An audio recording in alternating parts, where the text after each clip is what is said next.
नमस्कार दोस्तों, कैसे हैं आप लोग। उम्मीद है बहुत अच्छे होंगे। आज फिर एक बार स्वागत है आप सभी का हमारे चैनल मिस्टिकल स्टोरी में। दोस्तों, आज की कहानी में आपको ये सीखने को मिलेगा कि इंसान की गलत आदतें उसके लिए कितनी खतरनाक हो सकती हैं। दोस्तों, एक कुत्ते ने बताई मनुष्य की 4 गंदी आदतें। प्यारे दोस्तों, कहानी शुरू करने से पहले अगर आप लोग हमारे चैनल पर पहली बार आए हैं तो चैनल को सब्सक्राइब कर दो, बेल आइकन पे क्लिक कर दो, जिससे आपको हमारे हर वीडियो का नोटिफिकेशन मिल सके। तो चलो दोस्तों, अब चलते हैं आज की कहानी की तरफ। दोस्तों, प्राचीन समय की बात है। एक कुत्ता था जो अपने मालिक का बहुत वफादार था। एक दिन अचानक उस कुत्ते की मौत हो जाती है।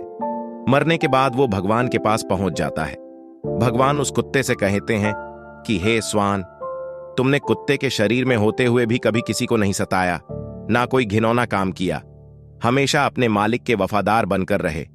इतना तो कोई इंसान भी नहीं करता। मैं तुम्हारे काम से बहुत प्रसन्न हूं और जो वफादार होते हैं वो मेरे बहुत प्रिय होते हैं। मुझे लगता है तुम्हें धरती पर भेजकर एक मौका और देना चाहिए। जाओ, इस बार मैं समस्त योनियों में सर्वश्रेष्ठ योनि मनुष्य बनाकर धरती पर भेज रहा हूं। जाओ और जाकर मनुष्य के रूप में धरती के सुख और ऐशो आनंद का मजा लूटो। भगवान के इतना कहने पर भी कुत्ते के चेहरे पर बिल्कुल भी खुशी नहीं थी। भगवान ने पूछा, मैंने तुम्हें इतना अच्छा शरीर देने का वरदान दिया, पर तुम मुझे खुश नजर नहीं आ रहे हो। इस मनुष्य शरीर को पाने के लिए तो स्वर्ग में देवता भी तरसते हैं, पर तुम खुश क्यों नहीं हो। तब कुत्ता कहता है, प्रभु, मैं मानता हूं कि मनुष्य योनि सबसे उत्तम योनि है, लेकिन जब से मैंने मनुष्य के कुकर्म देखे हैं तब से इच्छा नहीं होती कि मैं मनुष्य का शरीर लूं। तब भगवान कहते हैं, तुमने क्या देख लिया मनुष्य में जो उनसे इतनी नफरत करने लगे हो। कुत्ता कहता है, प्रभु, अगर आप सुनोगे तो आप भी नफरत करने लगोगे। पृथ्वी लोक पर अब मनुष्य मनुष्य नहीं रह गया है। मनुष्य अपनी सारी मर्यादाओं को और कर्तव्यों को भूल गया है। वो भूल गया है कि मैं मनुष्य हूं, जिसे वेद में सबसे ऊपर दर्जा मिला है। और वो अपना भोजन तक भूल गया है, अपना पहनावा भूल गया है। वो ये भूल गया है कि मैं स्त्री हूं या पुरुष हूं। वो अपने माता पिता को भूल गया है और जाने क्या क्या भूल गया है। जब मैं सब देखता और सुनता हूं तो ऐसा लगता है जैसे पृथ्वी पर सबसे निंदित और घृणित योनि यही है। थोड़े बहुत लोग ठीक भी हैं तो उनकी लोग चलने नहीं देते। उन्हें धूर्त और पाखंडी समझा जाता है। मुझे तो नफरत हो गई है। हे प्रभु, आप मुझे कुछ भी बनाकर धरती पर भेज दो। भले ही मुझे फिर से कुत्ता ही बनाकर भेज दो, पर मनुष्य बनाकर मत भेजना, क्योंकि मैंने मनुष्यों को कुछ ऐसे गंदे और घिनौने काम करते देखा है कि मुझे शर्म आती है, मेरा सर फटा जाता है। तब भगवान पूछते हैं, यदि ये सत्य है तो हम भी जानना चाहते हैं कि तुमने मनुष्य को ऐसे कौन से काम करते देख लिया है जिसकी वजह से तुम्हें मनुष्यों से इतनी नफरत है। तब कुत्ता कहता है, हे प्रभु, अगर आप जानना चाहते हैं तो सुनिए। मैं आपको अपनी आंखों देखी घटनाएं सुनाता हूं। पहली घटना यह है कि मनुष्य की नियत बहुत जल्दी खराब हो जाती है। वो कभी अपने धर्म पर स्थिर नहीं रह पाता है। कभी कोई अच्छी वस्तु दिखाई दी, कभी कोई सुंदर स्त्री दिख गई, कभी कहीं कुछ धन माया दिख गई, तो फौरन उसकी नियत खराब हो जाती है। इसी बारे में मैं आपको एक कहानी सुनाता हूं। किसी नगर में एक सेठ रहता था। एक दिन इस सेठ के घर एक कन्या पैदा हुई। कन्या बहुत खूबसूरत थी। जब वो बड़ी होने लगी तो उसके रूप और यौवन में और भी निखार आने लगा। धीरे धीरे कन्या युवा अवस्था को प्राप्त हुई। तब एक दिन सेठ के मन में विचार आता है कि मुझे अब अपनी बेटी का विवाह कर देना चाहिए और विवाह किसी राजा महाराजा से करना चाहिए। दोस्तों, नगर के बाहर एक ऋषि बाबा रहा करते थे। सेठ उस बाबा के पास जाता है और कहता है कि बाबा, हम अपनी कन्या का विवाह किसी राजकुमार के साथ करना चाहते हैं। आप अपनी विद्या से ये पता करके बताओ कि हमारी कन्या का विवाह कब और किसके साथ होगा। तब वो बाबा कहता है कि देखिए सेठ जी, हम आपकी कन्या का भाग्य उसे देखकर ही बता पाएंगे। या तो आप उसे यह ले आइए या फिर हम आपके घर चलते हैं। सेठ कहता है, हाँ बाबा, आप हमारे घर जरूर पधारिए। आपके चरण हमारे घर में पड़ जाएंगे तो घर भी पवित्र हो जाएगा और हमारी बेटी का भाग्य देखकर जरूर बताएं। दोस्तों, अगले दिन सुबह सुबह वो बाबा उस सेठ के घर जाता है। घर जाने के बाद जब वो कन्या को देखता है तो उस बाबा का दिल कन्या पर आ जाता है। बाबा का मन सेठ की कन्या पर चलायमान हो गया। सोचने लगा, ऐसी कन्या यदि मुझे मिल जाए तो मेरे भाग्य खुल जाएं। और वो सोचता है कि अब कोई ऐसा चक्कर चलाना होगा जिससे ये लड़की मुझे मिल जाए। यही सोचकर कि वो बाबा एकदम से रोने लगता है।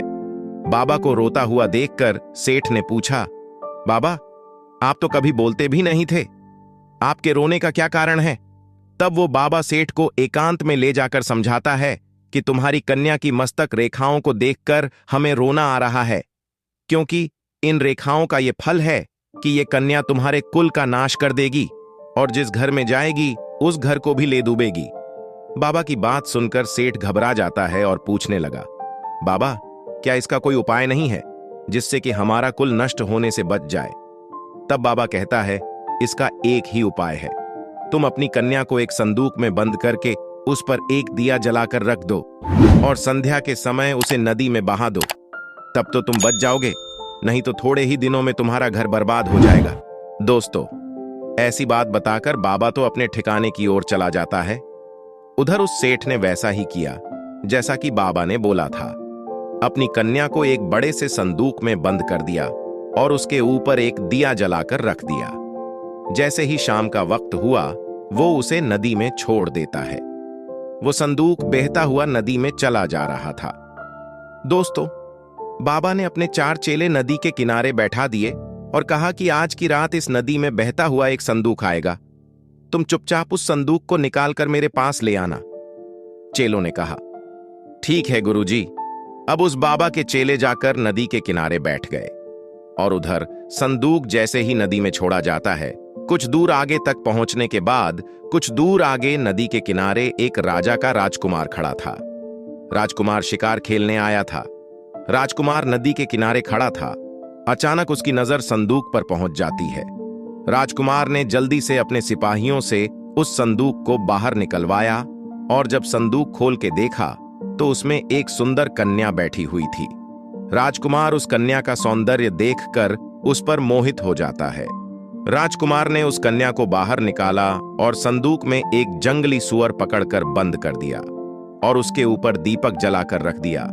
फिर उस संदूक को फिर से नदी में छोड़ दिया और राजकुमार ने उस कन्या से विवाह कर लिया। अब वो संदूक बहता हुआ आगे चला गया। अब आगे तो बाबा के चेले नदी किनारे हाथ लगाए बैठे थे कि जैसे ही संदूक आएगा हम निकाल लेंगे। उन्होंने जल्दी से संदूक निकाला और अपने गुरु के पास ले गए। गुरु को पता ही था कि संदूक में सेठ की सुंदर कन्या बंद है, इसलिए उसने संदूक को कमरे के अंदर रखवा दिया और चेलों से कहकर बाहर से कुंडी लगवा दी और कहा, सुनो, इस कमरे से चाहे कितना ही शोर आए, चाहे मैं दरवाजा खोलने के लिए कहूं, चाहे कोई और, लेकिन तुम बाहर से कुंडी मत खोलना। चेलों ने कहा, जो आज्ञा गुरुदेव। इस प्रकार वो बाबा संदूक के साथ कमरे में बंद हो जाता है और जैसे ही उसने संदूक खोलकर देखना चाहा तो उस संदूक से एक खुखार जंगली सुअर निकलता है और उस बाबा को अपनी सूंड से मारना शुरू करता है। बाबा बहुत चिल्लाता है कि दरवाजा खोल दो, मगर किसी भी चेले ने दरवाजा नहीं खोला। आखिरकार सुअर ने बाबा को मारकर ही छोड़ा। जब शोर बिल्कुल शांत हो गया तो चेलों ने दरवाजा खोलकर देखा तो अंदर गुरु मारा पड़ा था और कमरे के अंदर से सुअर निकलकर भाग गया। उनका पूरा शरीर लहूलुहान था। बाबा को अपने कुकर्म की सजा मिल चुकी थी। दोस्तों, कुत्ते ने भगवान से कहा, प्रभु, सेठ ने कितना भरोसा करके उस बाबा से पूछा था, लेकिन उसने सेठ के साथ कितना बुरा किया, इसलिए मेरी इच्छाएं मानव शरीर पाने की बिल्कुल नहीं है। भगवान कहते हैं, हे स्वान, सच में तुम्हारी कहानी बिल्कुल सच थी। किसी मनुष्य पर भरोसा नहीं किया जा सकता। पता नहीं कब किसकी नीयत खराब हो जाए। इसीलिए तो कहते हैं कि मनुष्य को छोड़कर बाकी सब प्राणी प्राकृतिक नियमों का पालन कर रहे हैं। सिर्फ मनुष्य ही बदलता जा रहा है और इतना बदल गया है कि बदलते बदलते पशु बन गया है। कोई किसी पर विश्वास करने के लायक ही नहीं रहा है। आज का समय ये आ गया है कि किसी विश्वासी का भी विश्वास नहीं किया जा सकता। कुत्ता कहता है, हे प्रभु, अब मैं आपको दूसरी घटना सुनाता हूं। एक बार एक पंडित जी विद्या अध्ययन करने के लिए अपने घर से बाहर निकल गए थे। उन्होंने 12 वर्ष तक पढ़ाई की। जब उन्होंने सब कुछ पढ़ लिया तो वो वापस अपने घर लौट आए और अपने पिताजी से कहा, पिताजी, मैं सब कुछ पढ़कर आ गया हूं। अब मुझे सब कुछ याद है। आप मुझसे कोई भी प्रश्न पूछ सकते हैं, मैं उसका भलीभांति ठीक ठीक उत्तर दूंगा। पंडित जी के पिताजी कहने लगे, ठीक है बेटा, जब तुम सब कुछ पढ़कर आए हो तो तुम मेरे एक छोटे से प्रश्न का उत्तर दे दो। पंडित जी कहने लगे, ठीक है पिताजी, पूछिए। पिता ने पूछा कि मुझे सिर्फ इतना बता दो कि पाप के बाप का क्या नाम होता है। फिर पंडित जी ने सोचा कि पाप का बाप, ये तो मैंने कभी पढ़ा ही नहीं है। जो किताबें मैंने पढ़ी उसमें ये विषय तो था ही नहीं। फिर पंडित जी रात भर किताबें पलटते रहे, लेकिन पाप के बाप का नाम नहीं मिला। पंडित जी के पिताजी कहने लगे, जब तुम्हें पाप के बाप का नाम नहीं मिला तो तुमने क्या खाक पढ़ाई की है? अभी तक तुम्हें पाप के बाप का ही नाम नहीं पता है। अपने पिता की बात को सुनकर पंडित जी कहने लगे, पिताजी आप चिंता ना करो, आखिर मैं एक ब्राह्मण का बेटा हूं। मैं पाप के बाप का नाम ढूंढकर ही वापस लौटूंगा, चाहे मुझे 12 बरस और क्यों ना लग जाएं। कुत्ता कहता है, प्रभु, जब पंडित जी घर से चल दिए तो रास्ते में उन्हें बहुत तेज प्यास लगती है। एक नगर में उन्हें एक घर दिखाई देता है, तो पंडित जी उस घर में जाते हैं और वहां जाकर कहते हैं, मुझे बहुत जोर की प्यास लगी है, अगर घर के अंदर कोई हो तो मुझे पानी पिला दो। दोस्तों, घर के अंदर से एक स्त्री निकलती है और पंडित जी को पानी पिलाती है। पंडित जी पानी पीते हैं और पानी पीने के बाद उस औरत से पूछते हैं, यह किसका घर है? वो स्त्री कहती है, पंडित जी, आपको यह बात पानी पीने से पहले ही पूछनी थी कि यह किसका घर है। अब आपने पानी तो पी लिया, अब आप पूछ रहे हैं यह किसका घर है। तो सुन लो, यह घर एक वैश्या का है, मैं एक वैश्या हूं। पंडित जी ने जैसे ही सुना तो उन्होंने एकदम से अपने कान पकड़ ली और कहने लगे, राम राम, ये क्या हो गया? मुझसे तो भारी अपराध हो गया, मैंने एक वैश्या के घर का पानी पी लिया।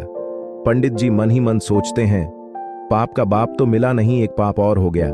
तभी वो वैश्या कहती है, पंडित जी, आप आगे कहां जा रहे हो? पंडित जी ने वैश्या को सारी बात बताई और कहा कि मैं पाप के बाप का नाम ढूंढने जा रहा हूं, इसलिए मैं दोबारा पढ़ने जा रहा हूं। मगर यह जरूरी भी नहीं कि पंडित जी को पढ़ाई करके पाप के बाप का नाम मालूम पड़ जाए। जब ये मेरे पास आए हैं तो क्यों ना मैं ही इन्हें बता दूं कि पाप के बाप का नाम क्या होता है। फिर वो वैश्या कहती है, पंडित जी, आपको पाप के बाप का नाम जानना है तो कहीं जाने की जरूरत नहीं है, ये तो मैं ही आपको बता सकती हूं। पंडित जी कहने लगे, यदि तुम मुझे ये नाम बता दो तो फिर मुझे इतनी दूर क्यों जाना पड़ेगा? वैश्या कहती है, ठीक है पंडित जी, मैं आपको पाप के बाप का नाम बताऊंगी, लेकिन आप बहुत थक चुके हैं, आप काफी दूर से आए हैं, आप थोड़ी देर आराम कर लीजिए, तब तक मैं आपके लिए खाना बना देती हूं। फिर मैं आपको बताऊंगी कि पाप के बाप का नाम क्या है। दोस्तों, कुत्ता कहता है, प्रभु, वैश्या की बात सुन के पंडित जी कहने लगे कि मैं तेरे घर पर भोजन कैसे कर सकता हूं? तू एक दूषित स्त्री है, पानी पी लिया, उसका ही प्रायश्चित कर रहा हूं। पंडित जी की बात सुनकर वैश्या कहने लगी, कोई बात नहीं पंडित जी, मैं आपको दाल, आटा, घी, शक्कर सब दे देती हूं, आप स्वयं बनाकर भोजन कर लो। पंडित जी कहने लगे, तू तो एक वैश्या है, मुझे तेरे घर का तो अनाज भी नहीं लेना चाहिए। पंडित जी की बात सुनकर वैश्या कहने लगी, पंडित जी, अगर आप मेरे हाथों से अनाज ले लेंगे तो मैं आपको 5 सोने की मोहरें भी दे दूंगी। मोहरों का नाम सुनकर पंडित जी सोचने लगे कि पाप के बाप का नाम तो पता नहीं कहां मिलेगा, लेकिन ये मोहरें भी हाथ से चली जाएंगे। यदि ये मुझे अनाज देती है तो कोई बात नहीं है, यहां मुझे कौन देख रहा है कि मैं इससे अनाज ले रहा हूं, और वैसे भी अपने हाथों से भोजन बनाऊंगा और फिर खा लूंगा। कुत्ता कहता है कि हे प्रभु, पंडित जी दाल, आटा, घी, शक्कर लेने के बाद में अपने हाथों से भोजन बनाने लगे। जिस समय पंडित जी भोजन बना रहे थे तो वैश्या आती है और कहती है, पंडित जी, आपने मेरे घर का पानी पिया है, मेरे हाथों से आटा भी लिया है, तो अब क्या मैं आपके लिए भोजन बना सकती हूं? पंडित जी कहने लगे, ज्यादा मत बोल, तेरे घर का अनाज ले लिया यही बहुत है, तू एक वैश्या है, तेरे हाथ का बना भोजन मैं कभी नहीं कर सकता। फिर वैश्या कहने लगी, पंडित जी चिंता बंद करो, यदि आप मेरे हाथ का भोजन खा लोगे तो मैं आपको उसके बदले में 5 सोने की मोहरें और दे दूंगी। पंडित जी सोचने लगे, यदि मुझे खाना खाने के बदले में 5 सोने की मोहरें मिल जाएंगी तो मेरे पास 10 सोने की मोहरें हो जाएंगी। पंडित जी कहने लगे, कोई बात नहीं है, मैं खाना खा लेता हूं, यहां पर मुझे कौन देख रहा है। फिर वैश्या ने पंडित जी के लिए भोजन बनाया और पंडित जी ने कहा, बस अब तुम चली जाओ, मैं अपने आप भोजन कर लूंगा। तभी वैश्या कहने लगी, पंडित जी, मैंने आपके लिए भोजन बनाया है, तो अब सिर्फ 5 निवाले मेरे हाथ से खा भी लो तो क्या हो जाएगा। फिर पंडित जी कहते हैं, ऐ दूषित स्त्री, तुझे उंगली क्या पकड़ाई, तू तो अब हाथ पकड़ने लगी, मैं तेरे हाथ से भोजन कभी नहीं करूंगा। तभी वैश्या कहने लगी, पंडित जी, यदि आप 5 निवाले मेरे हाथों से खा लेंगे तो मैं आपको 5 सोने की मोहरें और दे दूंगी। पंडित जी सोचने लगे, अगर ये मुझे 5 सोने की मोहरें और दे देगी तो मेरे पास 15 सोने की मोहरें हो जाएंगी। फिर पंडित जी ने कहा, ठीक है, अगर तुम अपने हाथों से मुझे भोजन कराना चाहती हो तो अपने हाथों से मुझे भोजन खिला सकती हो। फिर उस वैश्या ने भोजन की थाली परोसी और अपने हाथ से निवाला पंडित जी की ओर बढ़ाया। पंडित जी ने भी निवाला लेने के लिए मुंह खोल दिया। जैसे ही पंडित जी ने मुंह खोला, वैश्या ने उनके मुंह पर एक जोरदार थप्पड़ मार दिया। पंडित जी गुस्से से आग बबूला हो गए और कहने लगे, तेरी ये मजाल, तू वैश्या होकर के मुझ पे हाथ उठाती है, मुझे थप्पड़ मारती है, तूने बहुत बड़ा अपराध किया है। वैश्या कहने लगी, पंडित जी, मैंने कोई अपराध नहीं किया है, मैंने तो आपको शिक्षा दी है, आप जिसकी तलाश में आए थे उसका जवाब दिया है। अपराध तो आपने किया है, आपने मेरे घर का पानी पिया, आपने मेरे घर से अनाज किया, आप मेरे हाथ से भोजन करने को तैयार हो गए। जब वैश्या के यह पर यह सब नहीं कर सकते तो आपने ये क्यों किया। पंडित जी कहने लगे, तेरे प्रेम भाव के कारण। तो वैश्या कहने लगी, प्रेम की कारण नहीं, लोभ के कारण आपको 15 सोने की मोहरें दिखाई दे रही थीं, इसलिए आप मेरे घर का खाना खाने को तैयार गए, मेरे हाथ भी खाने को तैयार हो गए। यही तो पाप का बाप है, लोभ। लोभ दिखता गया और आप वो सब करते गए जिसे करना आप पाप समझते थे। वैश्या की बात को सुनकर पंडित जी की आंखें खुल गईं और पंडित जी वैश्या के चरणों में गिरकर बोले, आप कोई वैश्या नहीं है, आप मेरी गुरु निकली, क्योंकि 12 वर्ष तक पढ़ने के बाद भी मैं आज तक नहीं जान सका कि पाप का बाप कौन है, और आपने मुझे कुछ पलों में बता दिया कि पाप का बाप कौन है। अब मैं समझ गया हूं कि पाप का बाप लोभ होता है और मनुष्य को कभी लोभ नहीं करना चाहिए। लोभ में आकर मनुष्य वो सब करता है जो निषेध है, शास्त्र विरुद्ध है, धर्म विरुद्ध है, इसलिए वो पाप है और लोभ उसका जन्मदाता। कुत्ता आगे कहता है, हे प्रभु, इसलिए मुझे मनुष्य जाति से घृणा अति है, क्योंकि मनुष्य लोभ में आकर कितना भी बड़ा नीच से नीच काम कर सकता है। मैं आपको तीसरी बात बताता हूं कि मनुष्य भरोसे के काबिल भी नहीं होता है, वो अपने स्वार्थ के लिए अपनों का ही खून कर देता है। भगवान पूछते हैं, वो कैसे? कुत्ता कहता है, हे प्रभु, एक बार की बात है, एक शहर में एक बहुत अमीर व्यापारी रहता था। उसके पास मेरे जैसा एक वफादार पालतू कुत्ता था।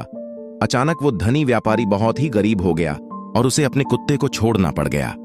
उसने अपने एक साथी व्यापारी से अपने कुत्ते को गिरवी रखकर 5,000 का कर्जा ले लिया, और जिस दिन मैं आपके 5,000 रुपए चुका दूंगा, मैं अपने कुत्ते को ले जाऊंगा। कुछ समय के बाद उस व्यापारी की दुकान में चोरी हो जाती है और चोर उसका सारा सामान चुरा कर ले गए। मुश्किल से थोड़ा सा सामान ही दुकान में बचा था। वफादार कुत्ते को पता चला कि चोर चोरी कर रहे हैं, तो वो कुत्ता चोरों का पीछा करता हुआ उनके पीछे चला गया और उसने वो जगह देख ली जहां चोरों ने धन छुपाया था। वो जगह देखने के बाद में वो वफादार कुत्ता दुकान पर वापस आ जाता है। सुबह जब व्यापारी सोकर उठा और अपनी दुकान खाली देखी तो वो एकदम से रो पड़ा, साथ में उसके घर वाले भी रोने लगे। मोहल्ले के लोग भी जमा हो गए। व्यापारी तो बिल्कुल पागल सा हो गया था, क्योंकि उसकी दुकान का सारा सामान चोरी हो चुका था। लेकिन उधर वो कुत्ता बार बार मालिक की कमीज खींचता हुआ घर के दरवाजे की तरफ भौंक रहा था, जैसे कि वो उसको घर से बाहर ले जाना चाहता हो। आखिर उसके एक दोस्त ने उसको सलाह दी कि लगता है ये कुत्ता चुराई हुई चीज के बारे में कुछ जानता है, इसलिए आपको बार बार पकड़कर खींच रहा है। हमें कुत्ते के पीछे चलना चाहिए। ऐसा सोचकर व्यापारी उस कुत्ते के पीछे पीछे चला जाता है कुत्ता उस व्यापारी को उसी जगह पर ले जाता है जहां पर चोरों ने उसका धन छुपाया था। उस जगह जाने पर कुत्ते ने जमीन खोदनी शुरू की और भौंकना शुरू किया, यह बताने की कोशिश की कि सामान यहां नीचे छुपा हुआ है। व्यापारी और उसके दोस्तों और गांव वालों ने मिलकर जमीन खोदी तो देखा कि उसका सारा सामान जमीन से निकल आया। उसमें कोई चीज खोई नहीं थी, सब सामान वैसा का वैसा ही मिल गया। व्यापारी अपना मिलने के बाद बहुत खुश हुआ और घर आने के बाद उसने कुत्ते के कान में एक कागज बांध दिया जिसमें कुछ लिखा था। फिर उस व्यापारी ने उस कुत्ते को उसके पुराने मालिक को वापस दे दिया।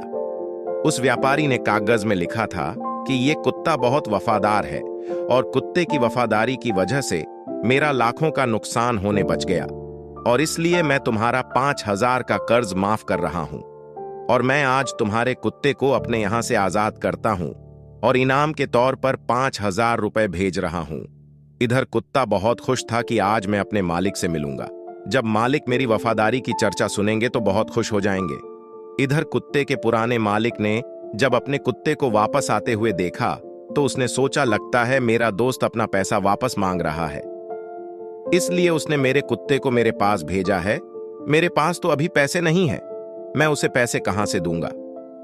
अभी तो मैं अपने घाटे की भरपाई भी नहीं कर पाया हूं, इसलिए मैं ऐसा करता हूं कि इस कुत्ते को ही मार देता हूं, क्योंकि मेरे घर का पता सिर्फ इस कुत्ते को मालूम है।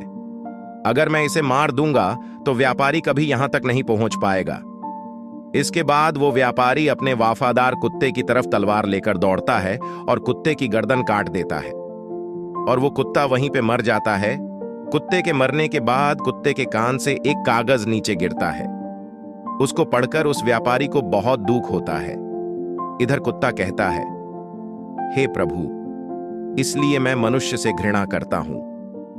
मनुष्य अपने स्वार्थ के लिए कितना नीचे गिर जाता है, अपने वफादार को भी मतलब के लिए मार देता है।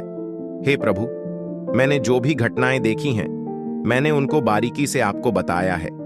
अब आपको समझ आ गया होगा कि मैं मनुष्य का रूप क्यों नहीं लेना चाहता। मनुष्य कितना विश्वासघाती, कितना लालची होता है, कितना स्वार्थी होता है, कितना चरित्रहीन होता है, जो अपनी स्त्री के होते हुए भी पराई स्त्री के चक्कर में पड़ा रहता है, स्त्री का अनादर करता है, स्त्रियों का अपमान करता है, निर्दोष को दोषी ठहराता है। मैं कह सकता हूं कि मनुष्य वो सारे नीच काम करता है जो नर्क का द्वार खोलते हैं। तब भगवान कहते हैं, तुम ठीक कहते हो, परंतु सभी मनुष्य एक जैसे नहीं होते हैं, कुछ अच्छे लोग भी हैं। मैं तुम्हें एक छोटी सी कहानी सुनाता हूं कि संसार में अच्छे भी लोग होते हैं। तब भगवान कुत्ते को एक कहानी सुनाते हैं कि एक बार एक बहुत ही बलवान और उदार राजा हुआ करता था, जो अपना बहुत सा सोना अपने राज्य के गरीबों को दान करता था। वो राजा सुबह जल्दी उठकर अपने महल के बाहर खड़े गरीबों को सोना बांटता था ताकि वो खाना और कपड़ा खरीद सके। एक रात एक किसान राजा के महल के पास आया और दीवार से चिपक कर चुप कर बैठ गया। उस किसान ने सोचा कि वो रात भर महल के दरवाजे के पास रहेगा और फिर सुबह राजा से सोना पाने के लिए कतार में लग जाएगा, क्योंकि किसान ने सोचा अगर वो सबसे पहले कतार में आगे लगेगा तो राजा उसे सबसे ज्यादा सोना देंगे और फिर उसकी गरीबी दूर हो जाएगी। लेकिन जब राजा के महल के बाहर एक चौकीदार ने उस किसान को महल के दरवाजे के पास छुपा देखा तो चौकीदार ने सोचा कि यह कोई चोर है जो राजा के महल में रात को चोरी करने आया है, और ऐसा सोचकर उस चौकीदार ने उस किसान को पकड़ लिया और उसे महल के नीचे कैदखाने में बंद कर दिया। अगला दिन होता है। पिछली रात का किस्सा सुनकर उस राजा ने जाकर कैदखाने में उस बंद किसान से बात की। राजा ने उस अंधेरे कैदखाने में प्रवेश किया और फिर उस किसान से पूछा, तुम मेरे महल में चोरी करने क्यों आए थे, जबकि तुम्हें अपने आप को भोजन और कपड़े दिलवाने के लिए सिर्फ मुझसे सोना मांगना था? क्या तुम्हें यह पता नहीं कि मैं तुम्हें यह सब खुशी से दान कर देता? राजा की बात को सुनकर वो गरीब किसान कहता है, ही राजन, मैं कोई चोर नहीं हूं, मैं सिर्फ एक किसान हूं जो बुरे समय से गुजर रहा हूं और मुझे मदद की जरूरत है। मैं एक जमाने में अच्छा किसान था और अच्छा व्यापारी जो बहुत दान पुण्य करता था, लेकिन फिर अकाल पड़ गया, चोरों ने मेरे मवेशियों को चुरा लिया। किसान आगे कहता है, महाराज, मैं आपके महल में चोरी करने नहीं आया था। मैं रात में इसलिए आया था कि किसी तरह सुबह सबसे पहले मैं कतार में लग जाऊंगा और जब आप सोना बांटेंगे तो सबसे पहले मुझे मिल जाएगा। महाराज, मैं जो भी कह रहा हूं सच कह रहा हूं। किसान की बातें राजा के दिल को छू गईं। राजा ने अपने सिपाहियों को उस किसान को छोड़ने का हुक्म दिया और राजा ने उस किसान को 10 सोने के सिक्के दिए जिससे वो अपनी जिंदगी अच्छे से व्यतीत कर सके। किसान ने राजा को धन्यवाद किया और अपने सोने के सिक्के लेकर महल से निकल गया। लेकिन अगले दिन किसान अपने 10 सोने के सिक्कों से संतुष्ट नहीं था और हर रात को महल के दरवाजे के पास आकर वो सुबह होने का इंतजार करता था। हर सुबह राजा आता था और उसे 10 सोने के सिक्के प्रदान करता था। इस प्रकार 10 सोने के सिक्के वो कई दिनों तक प्राप्त करता रहा।